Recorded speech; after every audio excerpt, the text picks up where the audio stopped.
자, 그러면 만약에 박빙인 경우라면 우리가 또 걱정하는 부분이 있죠. 지난번에도 제가 누누이 말씀드렸습니다만은 박빙의 구도가 되게 되면은 선관위가 결정한다라고 하는 것을 우리가 2010년, 2012년에 경험을 했잖아요. 했죠. 작년에는 민경욱 전 의원이 난리를 쳤지만 뭐 열어보니 별것 아니었던 부분이고요. 다만 박빙의 구도가 되었을 때 그때가 걱정입니다. 그래서 한번 지난 자료입니다만은 제가 한번 정리한 게 있습니다. 51.6%에 대해서 한번 좀 공부를 해볼 필요가 있는데요. 51.6% 착지를 위한 처절한 노력. 요거 한번 구체적으로 제가 말씀드려 볼게요. 더 플랜 영화, 김어준 총수가 만들었던 더 플랜 영화를 보신 분이 있는지 모르겠습니다만은 2012년 대선 개표 부정의 종착점은 51.6 착지를 위한 처절한 노력이었다는 부분. 그것이 마치 정말 그래? 정말 그랬을까? 하는 분들이 계실 거예요. 아마 더 플랜에서 K값 그런 부분들이 조금 난해하게 느껴졌을 분도 있는데 어떤 면에서는 이 부분을 이해를 하게 되면 그것도 이해를 하게 됩니다. 그 모든 내용들의 그 첫 시발점 또는 그것을 액기스로 압축한 것이 요 내용이 될 텐데요. 51.6에 맞추기 위해서 어떤 노력을 했는가 한번 제가 설명을 드려보겠습니다. 제가 이거는 진실의 길에 2013년 10월 달에 제가 올린 내용인데요. 실은 그 내용 모티브는 2013년 1월 달, 2012년 12월 19일 날 대선을 끝나고 2013년 1월 달부터 이거는 잘못됐다 해서 모든 데이터를 전부 그냥 모아서 분석을 하고 막 그때 이제 올렸던 게 2013년 초입니다. 그런데 제가 이제 2012년 말에 이제 건강검진을 하고 2013년 2월 달에 대장암 진단을 받았었거든요. 그래서 2013년도에는 제가 찾아보니까 2013년 전체 통틀어서 온라인 상에 제가 칼럼을 쓴 게 4개나 5개밖에 없더라고요. 4, 5개밖에 없고 3월 달에는 수술을 2번 하고 3월 중순부터 10월 중순까지 6개월 빡시게 항암 치료를 했습니다. 항암 치료 12번을 한 번도 안 빠뜨리고 꼬박꼬박 받은 요 글을 썼을 때가 항암 치료 마지막 항암 치료를 앞두고 있을 때 제가 썼던 것 같아요. 그 내용을 보니까 이래 놨습니다. 안녕하십니까, 신상철 대표입니다. 아직 항암 치료도 끝나지 않았는데 천안함 재판도 중단된 상태이고 그래서 좀 가능하면 조용히 치료에 전념하고자 했지만 자끔 돌아가는 상황을 보니 속에서 불덩어리 같은 것이 올라와서 부글부글 끓어올라서 그냥 조용히 있다가는 낫던 병도 다시 도질 것 같다는 생각이 들어 다시 자판을 두드립니다 라고 제가 글을 시작을 했더라고요. 그래서 이제 이 부분을 왜냐하면 굉장히 중요한 부분인데 자꾸 간과하고 그다음 또 민주당은 이에 대해서는 전혀 신경도 쓰지 않고 한 게 너무 이제 속이 상해서 제가 다시 한번 그거를 온라인상에 올렸는데요. 뭐냐면 역누적 데이터 이런 소리 들어보셨습니까? 2012년 박근혜 문재인의 역누적 데이터라는 게 있습니다. 역누적 데이터. 이게 뭔가 하면 제가 한번 말씀을 드려볼게요. 역누적 데이터는 정상적으로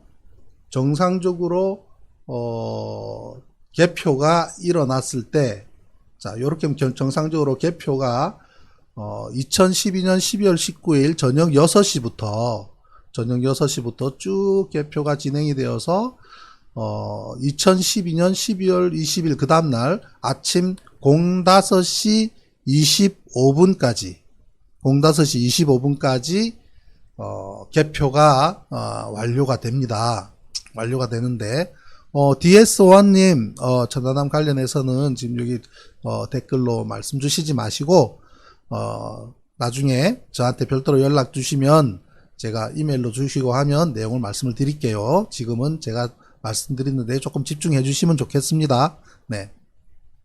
그래서 이 정상적인 개표 절차를 쭉 이렇게 그러면 653개 라인으로 나오거든요. 요것이 뭐냐면 18대 대통령 선거 개표 진행 상황 언론사 및 포탈사 제공에 된 내용을 고스란히 가져와서 펼쳐 놓은 겁니다. 그런데 어떻게 개표를 하냐면요. 처음에 강원도와 경상북도를 먼저 개표를 합니다. 자, 전국의 16개 시도에서 어디를 먼저 개표를 하든 그게 무슨 상관이냐 하실지 모르겠지만, 개표하는 순서를 어떻게 하는 것에 따라서 우리 눈에 나타나는 결과는 다릅니다. 만약에 호남을 먼저 개표했다고 가정을 해보십시오. 그러면 문재인 후보가 압도적으로 우세한 상태로부터 시작할 거 아니겠습니까? 그러다가 나중에 엎치락뒤치락 하다가 최종적으로는 3.5% 정도 차이가 나는 걸로 끝났겠지만, 그 결과가 사실 그대로라고 가정을 했을 때, 그런데 강원도와 경상북도를 먼저 개표를 하게 되니 어떤 결과가 나타나냐면요, 82.5 대 17.1로부터 시작을 합니다. 82.5%, 박근혜 82.5%, 그 다음에 문재인 17.1%부터 시작을 해서 1시간 내내 개표를 했을 때에 60대 39 정도, 6대 4 정도로 딱 맞춰집니다. 1시간 동안. 그러니까 19시, 그날 19시부터는 6대 4 구도가 되면서 그 다음부터는 서서히 빠져내려와서 51.6으로 마무리가 되는 과정인데, 이 과정을 쭉 놓고 보면 마치 그것이 그냥 그렇게 흘러가는 것처럼 보입니다. 그런데 개표하는 순서, 어느 지역의 거를 먼저 개표를 해서 먼저 이 화면상에 나타낼 것인가, 실제로 일어난 개표와는 다르게라도 그 데이터를 만든 배경에는 계속 이 득표율의 차이가 압도적으로 박근혜가 우세한 상태를 유지하도록 편성되어 있다는 것, 거기에 대해서 그럴 수도 있지, 좋아요, 그럴 수도 있지라고 생각을 하더라도 아무튼 이렇게 쭉 흘러오는데, 이 중간에 제가 갈색으로 좀 짙게 한 부분이 뭐냐면 386번째 라인입니다. 386번째, 이게 분당이거든. 분당 1분당의 득표율 총계입니다. 386번째 라인이 뭐냐면 박근혜와 문재인의 역누적 득표율이 동일하게 나타나는 포인트가 된다는 건데, 요거는 나중에 설명하는 거와 연동해야 이해를 하실 수가 있습니다.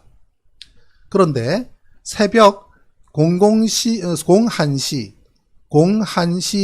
6분의 박문 득표율 격차가 가장 큰 포인트가 01시 6분에 나타납니다. 그때는 109만 표 차이가 납니다. 그때가 가장 큰 포인트고요. 그 다음에 개표가 완료된 시점은 그 다음날 5시 24분인데 중요한 것은 뭐냐면 말이죠. 자, 이 데이터를 놓고 봤을 때 쭉 흘러가다가 57.2% 갔다가 57.5%까지 내려갔다가 다시 51.6, 51.7까지 갔다가 결국 51.6%로 마무리가 되는 이것이 마치 그냥 별 문제가 없는 것처럼 보이지만, 이 데이터를 역누적 데이터로 변조를 하니 아주 특이한 현상이 발견됐던 겁니다. 자, 요 내용은 뭐냐면, 역누적 데이터라는 것이 뭐냐면 저녁 6시부터 그 다음날 새벽 5시 25분까지 1분 단위로 개표한 게 있지 않습니까? 자, 그러면 1분 단위로 개표한 박스를 일렬로 놓았다고 가정을 해봅시다. 그럼 가정을 해놓으면 그걸 뒤집어서 제일 마지막 개표한 것을 제일 처음 개표한 것으로 가정을 해서 데이터를 정렬을 시켜보면 어떻게 되느냐라는 겁니다. 그게 역누적 데이터입니다. 정상적으로 앞에서부터 흘러간 것이 아니라 뒤에서부터 흘러왔을 때 특이한 현상이 새벽 1시, 즉 00시 58분부터 새벽 4시 그 사이에 발생을 한 것이 포착이 되는 겁니다. 어떻게 포착이 되냐면요, 이렇게 포착이 됩니다. 역누적 데이터상에서 쭉 정상적인처럼 흘러오다가 요 중간에 이 색깔이 달라진 부분이 나옵니다. 이게 00시 58분부터 04시 48분. 00시 58분이면은 대부분의 국민들이 포기하고, 아이고 적구나, 우리들 12시 넘어서까지 지켜봐도 계속 82에서부터 쭉 내려와서 60, 그 다음에 59, 58, 57, 56 쭉쭉 내려가도 한 번도 단 한 번도 역전하지 않고 쭉 올라갈 때 12시 넘으면은 아이고 테레비 끄고 자는 시간이죠. 포기했을 그 시간대부터 희한한 현상이 나타납니다. 그게 뭐냐면 요 시간 동안에 전국의 대부분의 지역에서 영남, 호남, 영호남은 뭐 워낙 다수가, 예, 그러니까 호남, 영남이든 호남이든, 예, 경상북도, 대구, 그리고 호남에서는 전남, 전북, 예. 그래서 또 영남 중에서도 부산, 경남은 다릅니다. 대구, 경북, 그 다음에 전남, 전북, 요 네 지역은 워낙 압도적인 편차를 가지기 때문에 그 네 군데를 제외한 대부분의 시도에서 그 시간대에 문재인 후보가 박근혜 후보보다 역전해서 앞서는 현상이 발생합니다. 얼마나 발생하냐면요. 0.1%, 0.1%면 거의 30만 표에 해당합니다. 왜 그런 현상이 일어날까? 하루 종일 예를 들면 자 부산 경남 같은 경우에 6대4입니다. 6대4. 60% 대 40%, 6대4. 보수 60, 진보 40. 예, 그렇게 6대4로 하루 종일 개표가 일어나다가 새벽 12시 넘어서 새벽 1시부터 4시 그 사이에 역전하는 현상이 발생하는 게 왜 그랬을까라는 부분이에요. 역전하는 현상이. 그러면 그거 어느 지역에 따라서 같은 동에서도 뭐 부산 지역이든 경남이든 동에서도 좀 더 진보 성향이 있는 동네에 개표 박스가 있을 수가 있습니다. 그런데 전국적인 단위로 거기에서 그만큼의 진보적인 박스인가 어떻게 알고 그거를 밀어놨다가 동시에 전부 다 거기서 개표가 되었다? 그거는 뭐 로또 확률이죠. 그렇기 때문에 그렇지 않습니다. 그 시간대에 그만큼의 변수를 주어야 할 수밖에 없는 상황이 벌어졌던 겁니다. 그래서 그거를 쭉 추적을 해보면 어떤 현상이 일어나면요. 이렇게 됩니다. 22시, 19일 22시 03분에 51.8%, 예? 51.8%였던 박근혜의 득표율이, 그 다음 57.6%로 줄었고, 51.7%로 줄어서 0.1% 줄고, 또 51.6%까지 떨어집니다. 그리고 22시 36분에는 51.5%까지 떨어집니다. 그리고 23시 23분에 다시 51.6%로 올라가는데 그 다음에는 00시 46분에 51.7%까지 올라갑니다. 즉 82%부터 쭉 내려와서 밤 10시가 조금 넘었을 때는 51.5까지 떨어졌다가 다시 거꾸로 박근혜는 줄어들고 문재인 표가 늘어나면서 51.6으로 회복되었다가 다시 51.7%까지 올라갑니다. 이 51.7%까지 올라갔다가 그 다음은 51.6%로 다시 내려오게 되는데 이 다시 내려오게 되는 요 포인트는 박근혜 표보다는 문재인 표가 많아져야만 일어나는 현상인 거거든요. 00시 46분부터 01시 27분까지. 자, 그러면 그거를 표로 나타내면 이렇게 됩니다. 51.8, 51.7, 51.6, 51.5로 쭉 내려와서 10분간 잠시 오르내리다가 51.6으로 다시 회복되었다가 다시 올라가서 51.7%가 되는데 이때부터 다시 51.6%까지 착지를 한 다음에는 개표 운영까지 변동이 없게 됩니다. 그럼 이게 무슨 소리야? 지금 그렇게 하시는 분이 있죠. 그런데 이렇게 현상이 나타나는 겁니다. 대구, 경북, 그리고 전남, 전북, 광주, 대구와 경북, 전남, 전북, 광주 지역은 워낙 대구, 경북은 박근혜가 처음부터 우세한 결과로 나와서 그렇게 끝났고 전남, 전북, 광주는 처음부터 끝까지 문재인 후보가 우세한 결과로 종료가 되었기 때문에 특이사항을 발견할 수가 없지만 대전을 놓고 보면 요 시간 동안에 하루 종일 문재인 후보가 지고 있다가 요 시간 동안에 문재인 표가 많아집니다. 대전, 충남, 충북도 그 현상이 나타납니다. 강원도 일부 그 현상이 나타납니다. 제주에도 그 현상이 나타납니다. 인천도 그렇습니다. 인천도 나타납니다. 세종시에도 나타나고요. 울산시에서도 마찬가지로 나타납니다. 그리고 경남도 역시 새벽에 일정 시간 동안에 문재인 후보가 앞서는 상황이 나타납니다. 부산도 그렇습니다. 제일 투표 인수가 많은 경기에도 그 현상이 나타나고 서울도 그 현상이 나타납니다. 이 선거 사상 유례 없는 이 개표 결과를 이해하려고 하면은요, 왜 그 시간대에 30만 표, 0.1%가 51.5에서 51.6으로 올리기 위해서 30만 표, 어느 한 지역에 30만 표가 왕창 들어가기는 어렵지 않습니까? 그렇기 때문에 그거를 전국에다가 분산해서 이렇게 30만 표를 흩트려 놓다 보니 경북 대구에서는 표가 잘 나지가 않고 호남 그쪽에서 표가 나지가 않지만 그 외에 16개 시도에서는 저렇게 다른 결과가 나타나는 거예요. 네.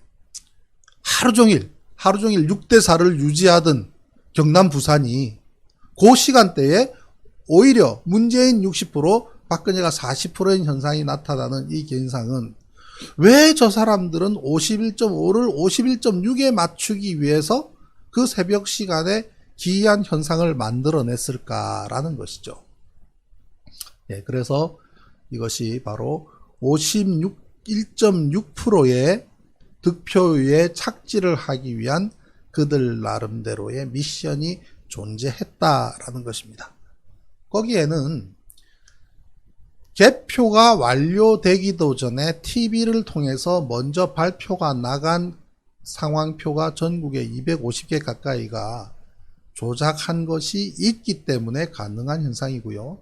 그리고 하루가 지나고 나면 이 순위를 맞춰버린다 그랬죠? 예, 그러죠.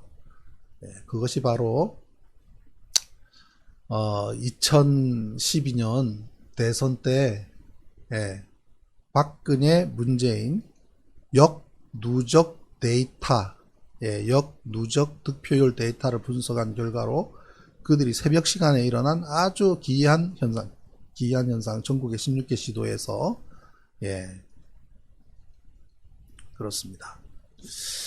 그래서 국진당이 누구를 후보를 내든 윤석열을 밟고 또 다른 후보를 내든 어떻든 박빙으로 갈 가능성이 매우 높다고 봤을 때에 우리가 정말 눈에 불을 켜고 그 전에 제도를 좀 바꿨으면 좋겠어요. 네. 투표소에서 수개표를 할 수 있는 거를 어떻게든 우리가 좀 만들어냈으면 좋겠습니다. 네. 그래서 국짐의 지지율을 볼 때마다 참 걱정스러운 부분이 그래서 연결해서 말씀드릴 수밖에 없는 상황입니다.